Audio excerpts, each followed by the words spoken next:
That's what's so cool about this is like, say this, not that. There are ways to say what you need to say. And then what do you say when someone says you messed that up?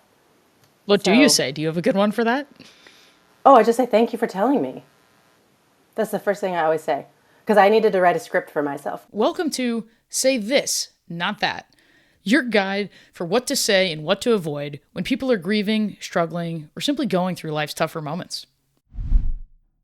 One of the reasons I was so excited to have this conversation with you is because to me, you're a word wizard in so many ways, right? I mean, your copywriting origins and just creative capabilities have taken you to the next level. And I just always appreciate the way you think about things and the different perspective that you have, but then you are able to describe it and put words to it and put words together that I certainly would have ever thought of. And it's so cool to be a friend of yours, but then to see that manifest also in your work life where you're helping to describe new technologies that have never existed before and how we use them and interact with them. I find so incredibly compelling. And so I thought, what better person to have a conversation when we talk about say this, not that, because you would have so many great ideas of what to say, or you would have maybe heard and been in rooms of things of, yeah, not that. Let's not say Yeah, that. no, well, that's what I think is also hard because I mean, the best thing about being a copywriter is I get time to think about it before I Ah, say anything. I get to write it, I get to research it, I get to ask other people. And it's also a lot of pressure where it's like, I should know what to say. And a lot of the time I don't. And because I'm just a normal, regular person. And I get all my emotions like flood and then I go blank and then I'm like, oh, I should know what to say in this moment. And I over pressurize it, which of course the best thing to say in any moment is usually if it's sad, I'm sorry. If it's happy, congratulations. It's like I overthink it because I'm supposed to be good at it. So I become worse, which is so sick, so sick. I was also going to say that I also frequently in my work have felt very strongly about things that we should say, but that's in my like room of one.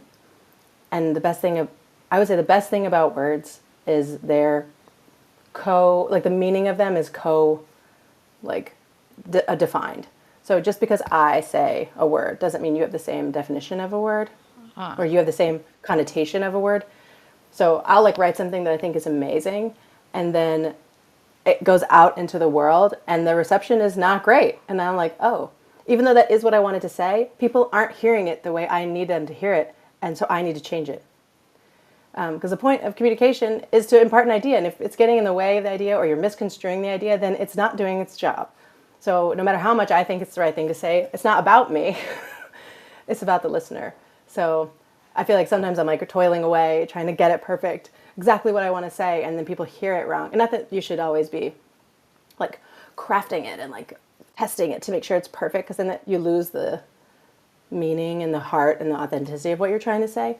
But if it, but it's good to not. It's good to build in public. It's good to try things, and let people bring things to it, and not be so hard and fast that you can't have a conversation about it, or like realize that like, oh, I said something that maybe that wasn't exactly what I even intended, and I'm hearing that feedback. Anyway, that's when I'm most frustrated. It's like, no, that's not. I wanted to say this other thing, and I thought the words were so smart, and then nobody got it, and that's not the point. So, I'm glad you said that. That I find so insightful and so helpful because what I'm learning through these conversations is that even if you've lived through experiences and you've had some practice at this and you think you know what to say or you feel like you should know what to say in any given situation, that doesn't mean that you actually do. And that doesn't yeah, mean that the totally. thing that worked in one occasion actually is going to Oh yeah, work in this other occasion in this other context because the time is different, the people are different, and you show up to it different.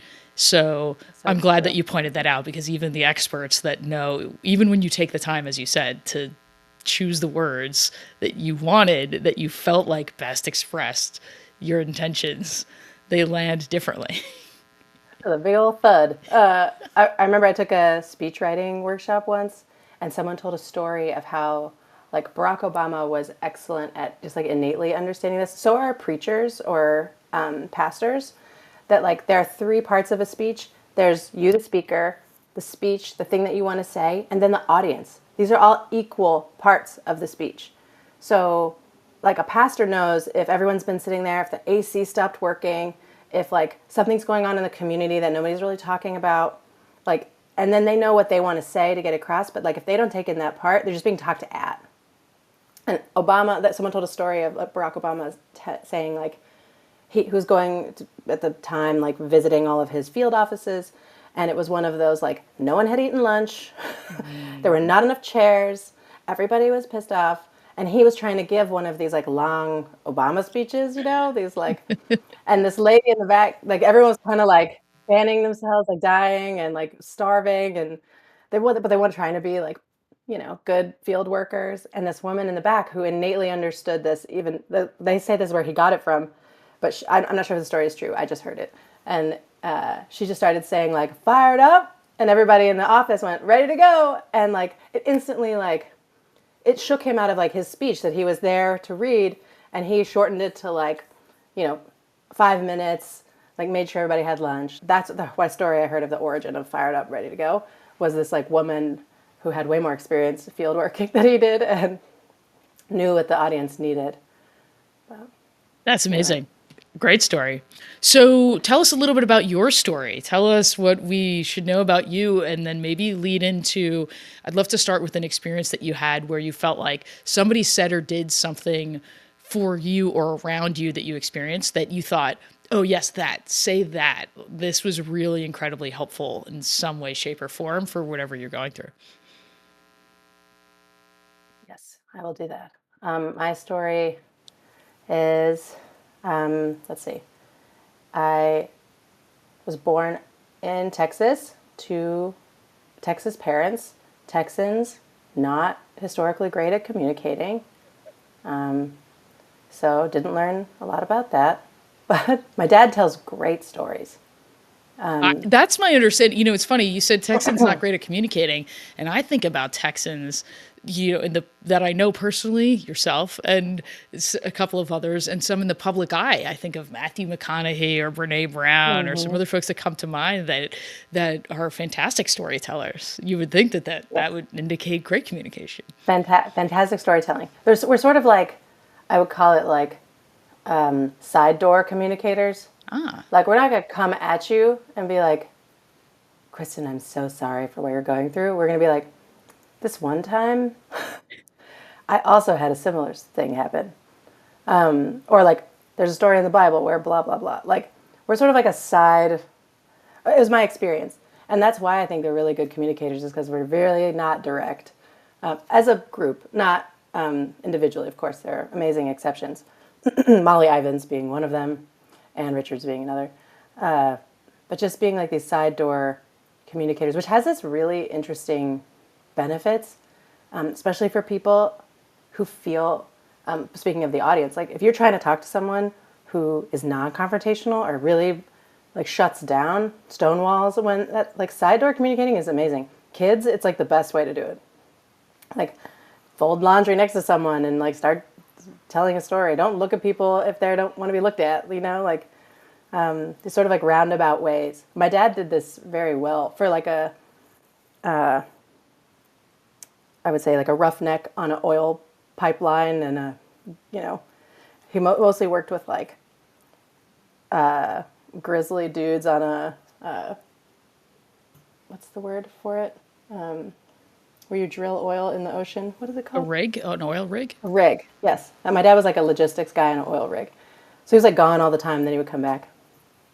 And he used to do this really well. And he knew exactly what to say all the time. And it wasn't ever the thing you thought it was supposed to be. Like I would come home and I would be like, Dad, my calculus teacher hates me. Like she's the worst. She's like giving me these bad grades, and I like am good at calculus. She's the one who hates me. And he would be like, I'm gonna beat her up. I'm gonna beat her up. You put her name down on this list. I got some other people I gotta beat up first, but I'm gonna beat her up.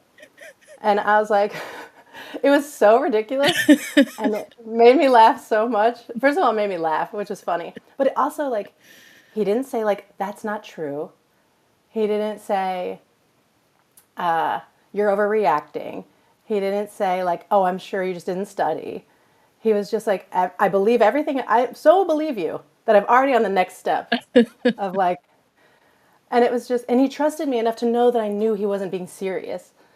And it was like, just like he knew I wasn't really being serious. Yeah. It was this sort of like amazing, I found out years later in therapy that this is like an actual technique that they teach. And I was like, oh, he just like did it all the time. It's And funny it you was mentioned the great. technique because it makes me think of something I've read about where, as human beings, a lot of times we either want to be helped, heard, or hugged. And so Yeah, yeah. sometimes we don't want to be helped, right? When you're venting No, about your calculus teacher, you just want to be heard a lot of the times. And yeah, or sometimes you just want to be hugged. And so it sounds like your exactly. dad had great intuition around He was just not great trying at to it. jump to the help. Oh yeah, and my mom was always like the opposite. My mom would be like, "That's ridiculous. You're overreacting. Just, oh, Kate, get it together." And which was also true, but but I realized later that like one of those things is not that you shouldn't say this or that, but the reaction is totally different. Like when someone shuts you down and says like, "I don't believe you. You're overreacting."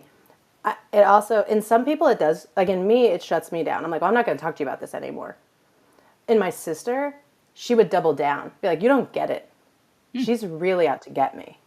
Like my sister would almost like then convince herself that there was this like plot, you know? Like she would try to like convince my mom that she was right.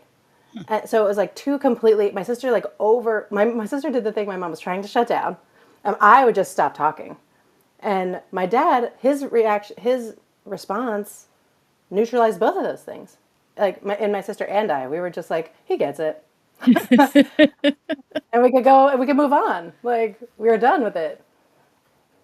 My dad sometimes used to say years ago to my mom, she would recount these stories. She'd be like telling him something and going into it, and he'd be like, "I'm not that deep," you know. He I would ain't just that say, deep. I ain't that deep. "Listen, I'm not that deep. No, I'm not thinking these 17 steps ahead or whatnot. I'm just watching the ball game." Yeah. And So what a gift to pair sometimes the like these two simplicity people. is good. It's us. It's and totally like talk about full employment in a family. It's like I got the deep stuff. Can you keep me in the present? Like help keep me from going too deep. Well, and also it's not on everything. It's just sometimes it's the way you communicate, right? It would not be to suggest that he isn't a deeply caring, loving, Oh, thinking sure. person on in some areas, but not all the time on everything. And I think that's part of this whole project of saying this, not that. You made a great point about thinking about, all right, how do things land? You may think you've figured it all out, but ugh, what if it doesn't Yeah. connect for that other person? I've heard that described as the platinum rule. Like people always talk about the golden rule of do unto others like you would do unto yourself. Yeah. But the next step, platinum, would be will do unto others as they would have done, right? Like care enough about what's going to work for them. Totally. I never heard that. That's awesome.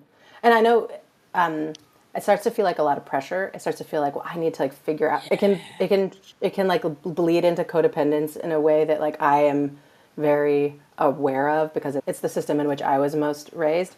So constantly trying to anticipate other people, constantly trying working hard to like make everything okay for others and not anything for you. But that's not really what you're saying. Maybe that's where I think a lot of miscommunication comes from. It's like, well, I said this, and that's what I would have wanted to hear. It's like, well, you will mess it up, and you can mess it up, and people will just say you messed that up, and then you go, I'm sorry, thank you for telling me. So that's just like we can't walk around trying to like not mess it up. We're gonna totally mess it up, and Absolutely. that's what's so cool about this is like say this, not that. There are ways to say what you need to say, and then what do you say when someone says you messed that up? What do you So, say? Do you have a good one for that? oh, I just say thank you for telling me. That's the first thing I always say. because I needed to write a script for myself because I'm a script writer. But like, if I don't have pre-written words, I will fault. I will like flumble. So I always have thank you for telling me because that gives me a chance to go like, relax, it's okay, calm down. They're not like not being your friend anymore, or just give myself a pause. So, can you give us a peek into maybe a few of your other pre-written scripts for scenarios that you use? Oh yeah, thank you for telling me. It's a good one. For one that was really hard with my kids was, how did that feel for you? Especially when I messed up. So, can you Because give an I was example of just, that? Maybe like how does that play out? yeah, I mean, they're four, so mostly they just yell. But like, I'll lose my temper. I lose my temper a lot. And I'm definitely not supposed to do that. I'm supposed to not say that at all. And I mess up constantly.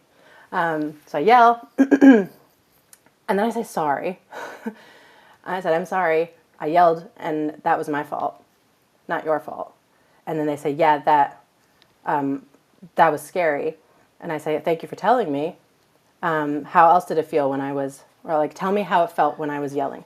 And they'll be like, then you were big and loud and scary, and I wanted to hide. And it's like so hard to hear. Like, this is exactly what I was trying to avoid. I don't want them to be afraid of me. I want to Right. be a safe place, like Right. all this stuff. And, but I have to, I have to be okay with that. I don't know. I'm trying to like model the safe space of like, you can tell me these things about me, and I will listen. I will mess up again. And maybe that's not great, but I'm working on it. I just, I just wanted to. That was something that was hard in my family. Was like couldn't have that heart to heart about a mess up, and that was really hard. Because then I would just shut down again, and my sister would lean in harder, and my brother would avoid altogether. So I was like, okay, how do I at least do that part? Right. Maybe the next generation will be better at not yelling, but I doubt it. I'm probably just training them to scream. We're all doing our best. We're all doing our best through all of it. I'm trying. Ah. Have you encountered an example? I get a kick out of bringing out these stories because often they're entertaining, but ideally they're helpful and we can learn from them as we're all fumbling through and practicing and how to get better. So, can you think of a time where somebody just said something that landed the wrong way or didn't come out as Oh intended? And yeah. what was that? It's like the only things I can remember are all the times that when the like the pre-work was like, think of times where people said the right thing. I was like, uh, maybe, but like all the wrong things, I'm like, oh, I got lists. All right, let's do it. Okay, so we struggled with infertility, and when I was, I would try to keep my parents involved. They don't live nearby; they still live in Texas. I would try to like give them updates. It was the pandemic; wanted to be seen, even though everyone was not being seen. And I remember texting my mom about anytime I've texted her or talked to her about being anxious about something, she like can't hold this feeling at all. Okay. So she wants to give me peace. She wants me to calm down because she thinks that would be better instead of just she knows the literal opposite way to do something. I'm Okay. like, if you tell me to take a deep breath, I'm going to explode. But you just keep telling me to take deep breaths for some reason. But this time, that's what she normally does. This time, I was telling her about like how nervous I was. I had just done a surgery for like endometriosis, and then was like going to try another embryo. We don't have a lot of embryos. It was like high stakes to me, and she was like, "You really need to stop being so stressed out. It's not good to try to get pregnant when you're so stressed out." And I was like, I remember that hitting so different than just like take a deep breath, which is what she always tells me. Yeah. That hitting so different because it's like, oh, you think this is going to be my fault, you Ah. know? Like it's somehow my fault if this doesn't work. I was not calm enough. I was not chill enough. I'm like it's like I'm doing so much work to try to this is something that's literally out of my control. Yeah. And then for her to bring it back to like, no, no, no, you actually are the one messing this up. Or I have some hand in somehow making it work, which like if all you had to do was not be stressed out to get pregnant, I think people would have figured this out by now. Right? Also, I remember screaming at her because I was like, you know who gets pregnant? People in refugee camps. You know who gets pregnant? People in war zones. You know who gets pregnant? Homeless women. People who are in like harm's way. People who are not calm and chill.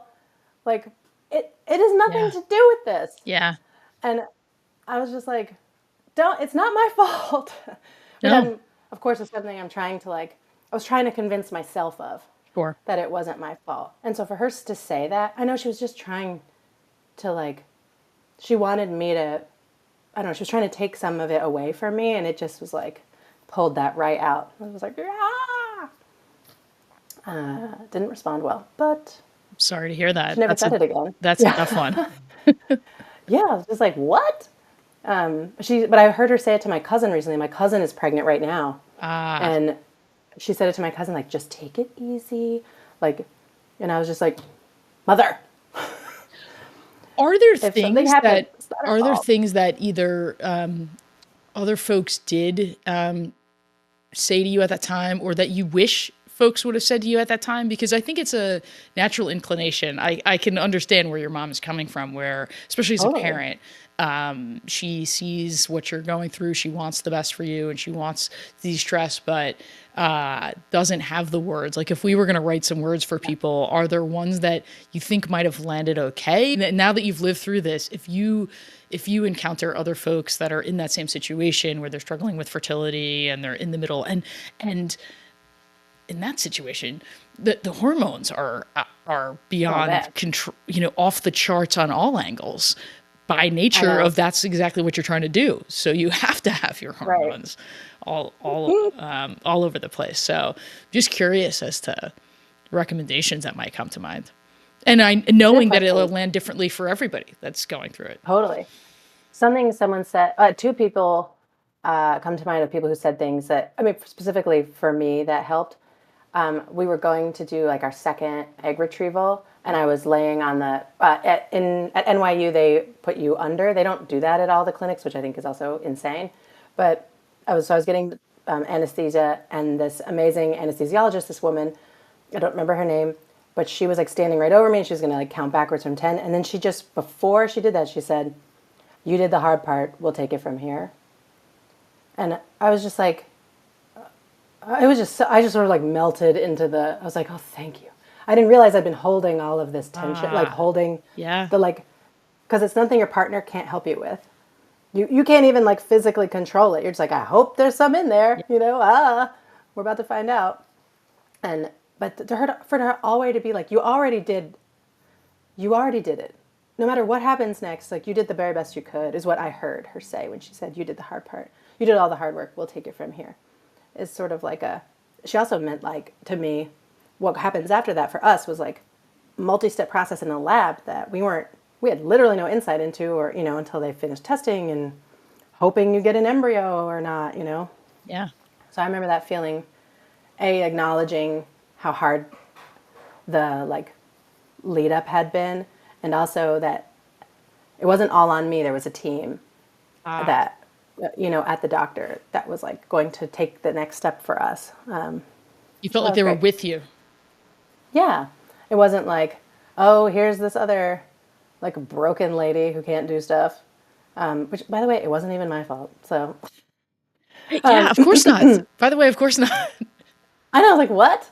And then the other time, I had a longtime friend who had been through this with her wife a few years earlier, and I Fertility remember, challenges. yeah, Yeah. yeah. Well, and as lesbians, like they had to just go about having kids differently, and so she'd already been through many of this process, and her first son had a lot of testing issues while they were pregnant, and he's fine and healthy and wonderful.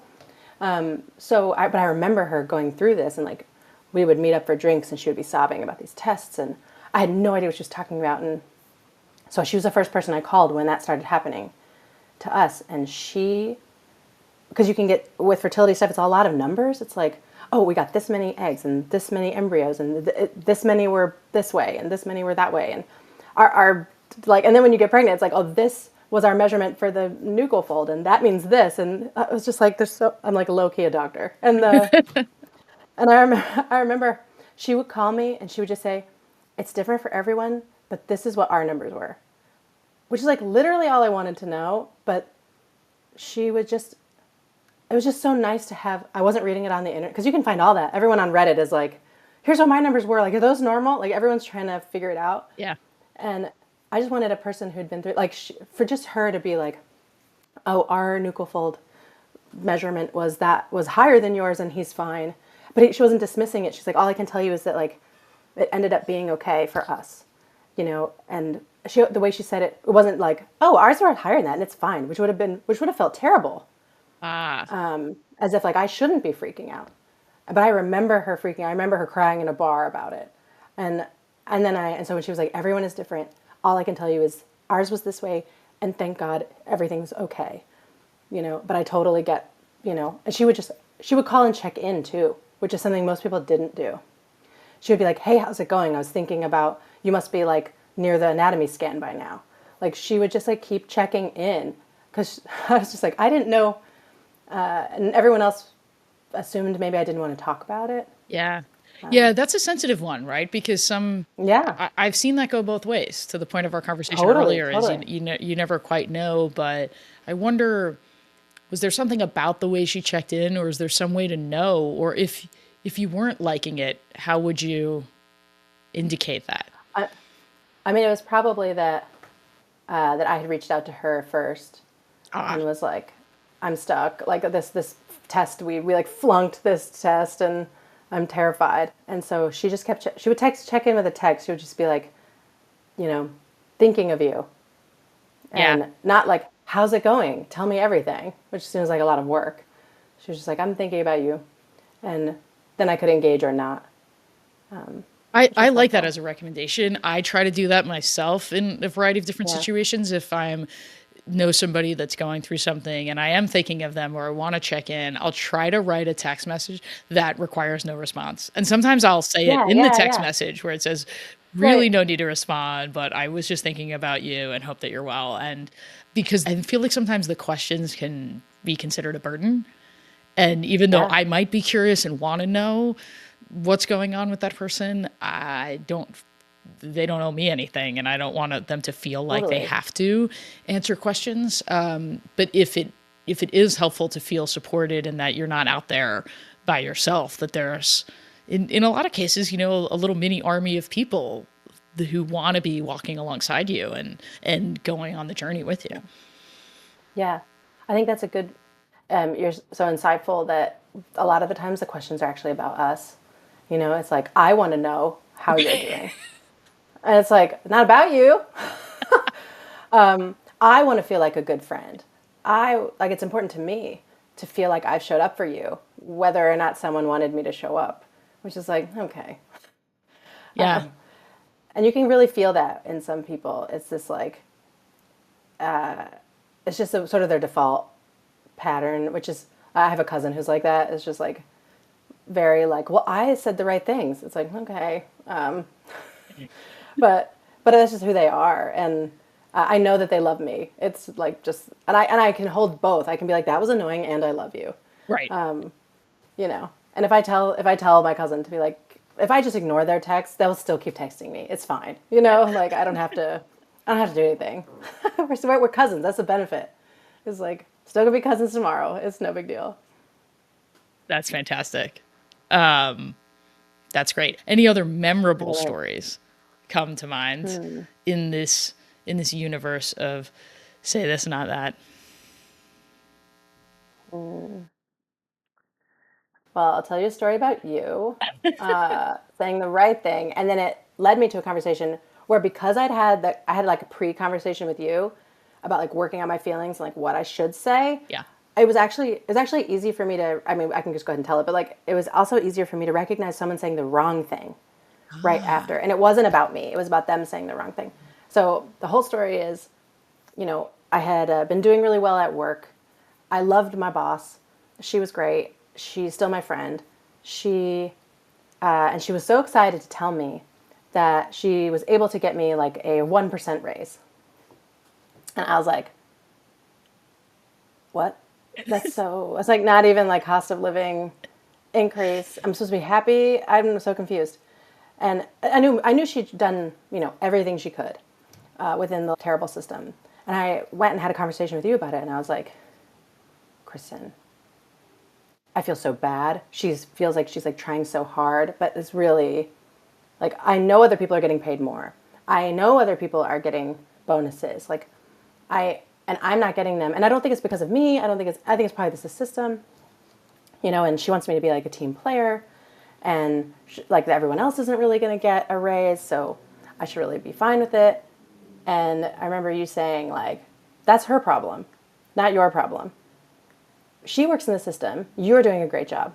So if you take on everyone's problems above you without getting paid to take on those problems above you, you're just doing free work. And that I don't know, I just was like, oh yeah, it's not my problem. Why did she make it my problem? Why are we talking about, and you also mentioned like, why is she bringing up your team in a conversation about your salary and your compensation? And I was like, oh, you were like, possible manipulation. And I was like, fuck. I hadn't thought of it that way. I thought she was, and again, she's not doing it. I'm friends with this woman. She's amazing. So it's how she was brought up. Like she's trying to share with me.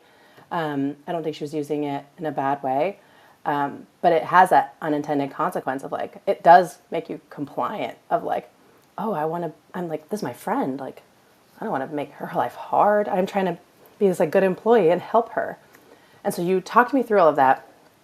And you basically taught me through what she should have said, which was, you're right. You've done like, here's like all the, what I should have said too. You talked me through, I should have said, why are we bringing up other people? Here was my performance. That is like, that means X. And I expect X. And I was like, oh God, that's so awesome. I've never said anything that like amazing and powerful in my life. And then you said, what she should have said was, I hear you. That makes sense. Here's all I'm capable of doing right now. But in 6 months, let's see how this business does and XYZ. I was like, oh, that's a better response too. Not like, well, everyone else is sad and you got more than them, but not too much. Whatever, who cares? That's her problem, not mine.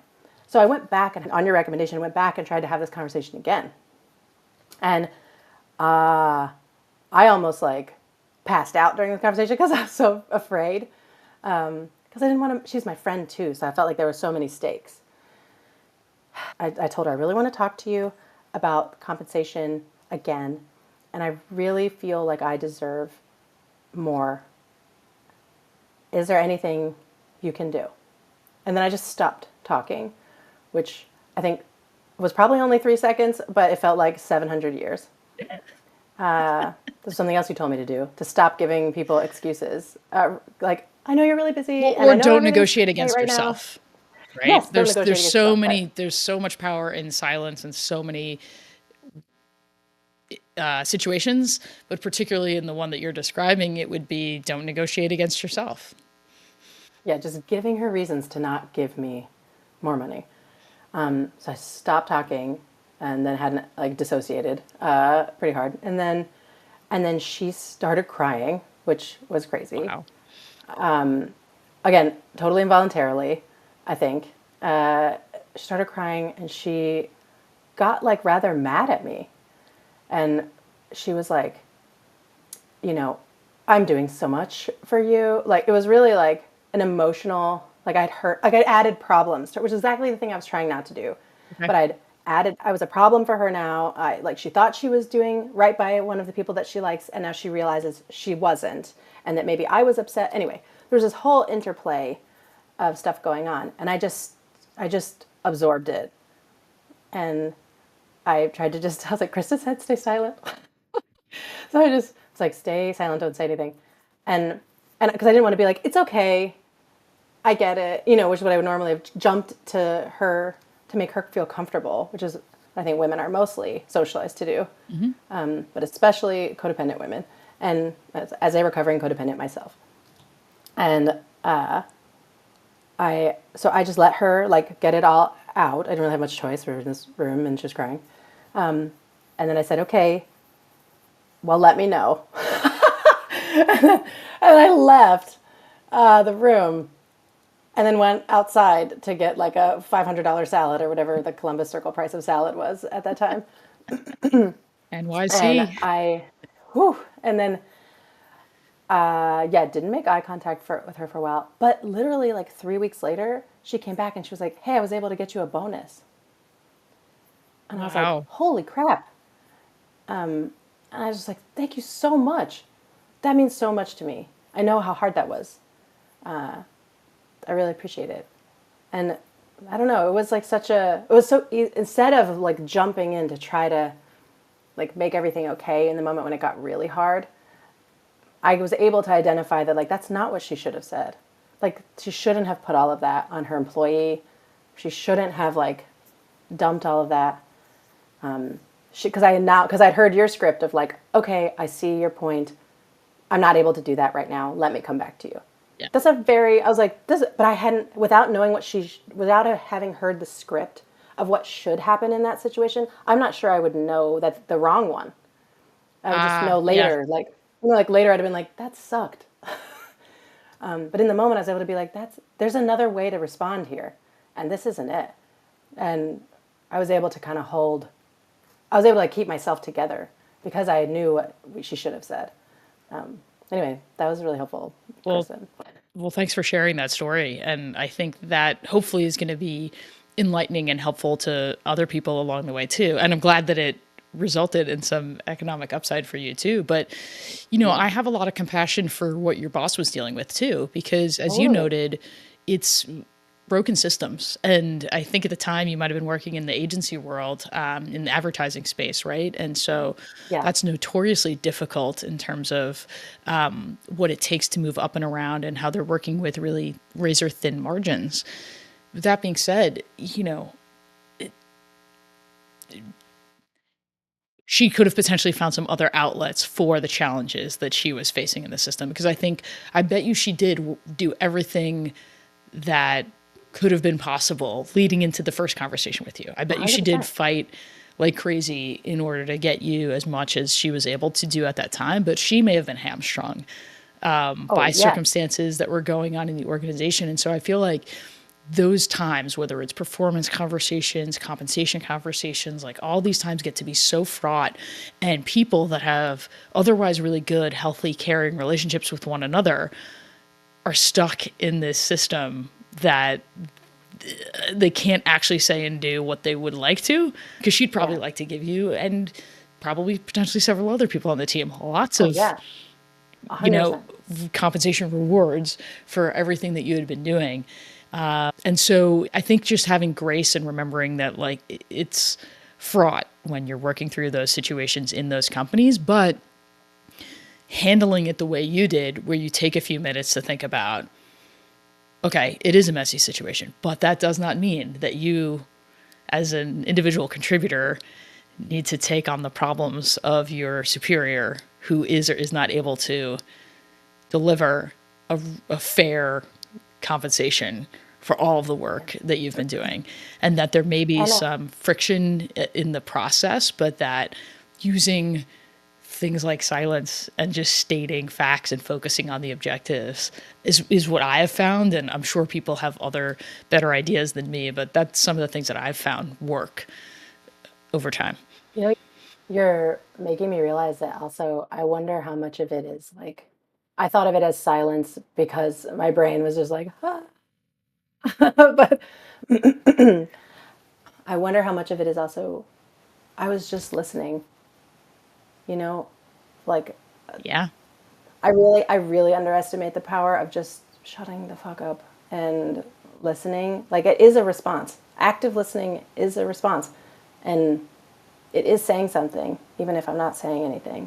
And I, I was like, maybe that moment you're having me realize that like maybe I was helping in a way I didn't realize, which was like maybe I was just letting my friend be sad about this stuff. It shouldn't, like, was I showing up as a friend for that little section of the conversation instead of panicking internally? Why maybe that felt different for her. I don't know, but I also was, as you were talking, I was thinking about just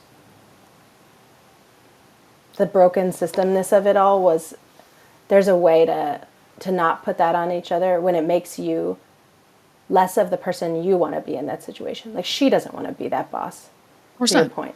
Yeah. Like, the system is putting her in this terrible situation. She's not being who she wants to be for everyone.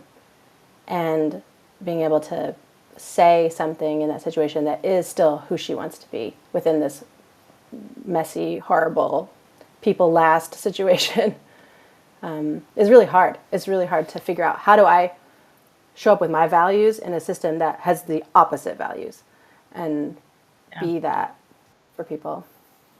I don't know.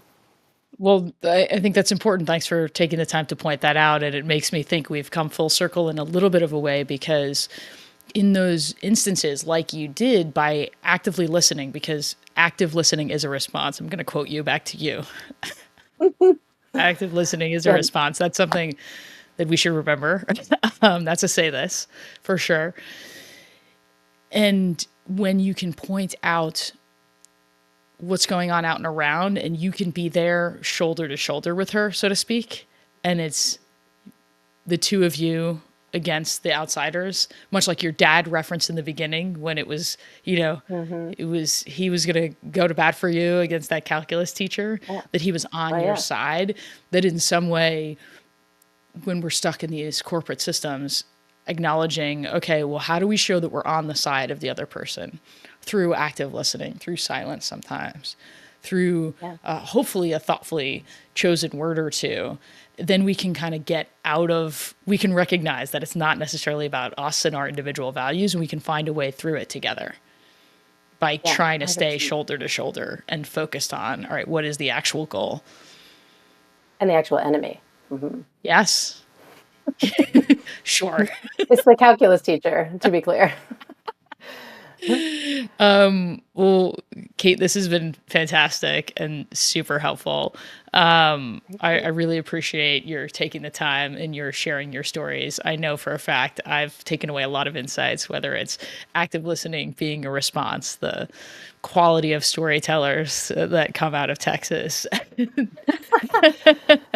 And frankly, having those scripts, right? I think that you talked about the idea of having a few well-prepared lines that in certain circumstances you can reuse, is helpful. And hopefully what this podcast and project will do is give people some examples of what other folks are using. And if you like it, take it, reuse it. That's what it's here for.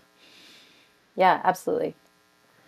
You were, I don't know if you have more time. I probably should go, but you reminded me of another story. Yeah, please. I have all the time. We can always, I was just thinking about something we talked about in the beginning of, like, sometimes you can over-index on what the people need to hear or what I feel like they want from me. As we're winding down, my father recently was diagnosed with lung cancer, and he told each of us individually I got told, I happened to be visiting him, so he told me in person, but he had to call my brother, and he called my brother last. And because I was like, my brother's gonna lose it. And when he told me, I was so worried about making sure he was comfortable that I didn't want him to be worried about me in all of this. So I was like very strong and was like, thank you for telling me, which is my standard response. As you could tell when something is like, I need a minute. Thank you for telling me. And I said, how do you feel about it? I wanted to hear not just like his prepared remarks, but like, what is he doing? Right. And I was like, what do you need from us? Whatever.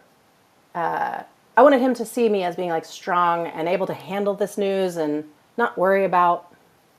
I think also I was spending a lot of time thinking like, oh, he's my dad. He is always the strong one, like he's going to have a hard time needing to be taken care of, feeling that people are like, how are you? All of that. And then the next day he called my brother. We weren't there. I followed up with my mom. I was like, how did Jake take it? Did he really like lose it? She was like, no, he did great. And I was like, oh. And she said, he said the best thing. I'm like all ears. I'm like, oh God, what is the best thing? I'm leaning in. I'm ready to. I know. My dad says, they found tumor in my lungs and whatever. And my brother apparently was at work, so great timing. But he was at work and he just goes, Dad, I'm so sorry, and I love you. And I was like, I didn't say either of those things. Shit. And my mom, it hit my mom so much. And it hit anyway, I was just personally like noting that I'm supposed to say, it was apparently the right thing to say in that moment for my parents. To start there, like, I'm so sorry this is happening to you, and I love you. I was like, well, duh, he knows I love him. Anyway, I was just thinking about like how I thought I was giving my dad a thing he needed when actually like maybe the thing I needed and the thing he needed were the same, and I skipped right over it. Which I was like, oh, maybe in these moments, like when we know it's coming, like time is running out, that maybe you should you shouldn't skip over anything. Maybe we should leave nothing unsaid. Yeah.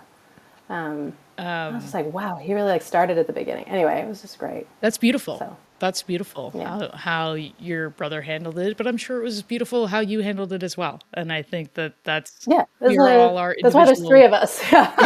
individual selves and find ourselves in different roles in a family. And so I'm sure for that time that landed, that's and true. I'm sure for your experience being in the room with your dad, I'm sure he felt the love that you have for him in that moment when he was telling you.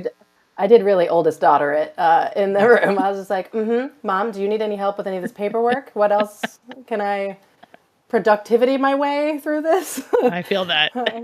But anyway, that was my last, I'm sorry I didn't wrap this up beautifully, but I think that's a perfect example of how life does not wrap up beautifully. Like our communication bounces around all the time, and that's by design, and that's as it should be. But I'm so glad that you took the time to share that extra story, and I'm sorry to hear that your dad's going through that. I know that it can be really challenging, not only for him but for the whole family. And so, well, I love you, Kristen. I love you too, Kate. Say it.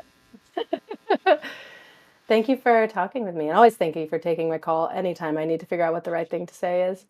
Well, likewise. This is sort of like a Kristen in your pocket, which I hope people get as much out of as I always have. Thanks for listening to Say This, Not That, the podcast that helps you learn how to show up better and connect with one another in life's tough moments. If this episode gave you something to think about, hit subscribe and stick with us to learn more. Until next time.